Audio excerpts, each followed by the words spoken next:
بسم اللہ الرحمن الرحیم۔ ایک بادشاہ کا قیمتی موتی گم ہو گیا۔ اس نے اعلان کیا جو اسے ڈھونڈ لائے گا اسے انعام سے نوازا جائے گا۔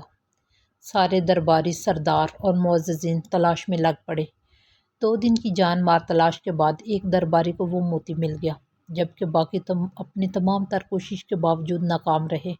بادشاہ نے ڈھونڈنے والے کو حسب وعدہ تمام انعامات سے نوازا اور اس کی محنت کی تعریف کی۔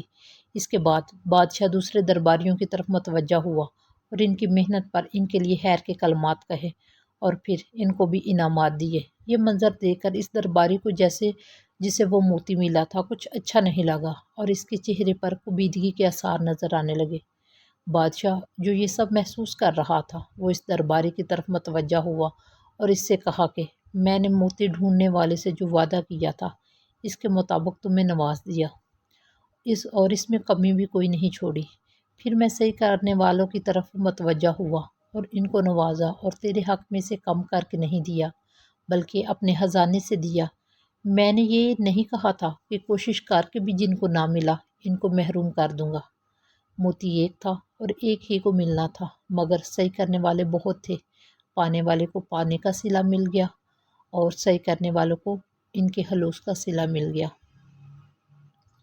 مگر اے شخص، میں تیرے چہرے پہ ناگواری کے آثار دیکھتا ہوں، گویا کہ تو میرے فیصلے میں ناانصافی دیکھتا ہے۔ تو میری عطا کو اپنے احسان سے کم سمجھتا ہے اور مجھے اپنے احسان کے تابع رکھ کر مجھ سے اپنی مرضی کے فیصلے کرانا چاہتا ہے۔ تو چاہتا ہے کہ میں سب کو محروم رکھوں کیونکہ اس میں تیری رضا ہے۔ جہاں تک تیرے احسان کا تعلق ہے تو اس کی اہمیت میرے نزدیک بس اتنی سی ہے۔ یہ کہہ کر بادشاہ نے موتی کو فرش پر پٹک کر ٹکڑے کر دیا اور اپنا خطاب جاری رکھا۔ میرے خزانے میں ایسے موتیوں سے بھرے پڑے ہیں، مگر پا کر احسان جتلانے والوں کی نسبت نہ پا کر پچھتاوے کا احساس رکھنے والے مجھے زیادہ عزیز ہیں، اس لیے کہ پچھتاوا انکساری پیدا کرتا ہے اور احسان تکبر پیدا کرتا ہے، اور کسی بادشاہ کے دربار میں کسی متکبر کی کوئی جگہ نہیں۔ یہ کہہ کر بادشاہ نے اس درباری کو اپنی مجلس سے نکال دیا۔ اسی طرح ہمیں بھی اپنی بخشش پر نظر رکھنی چاہیے۔ کوئی کتنا عبادت گزار ہے یا بے نمازی، یہ اللہ اور بندے کا معاملہ ہے۔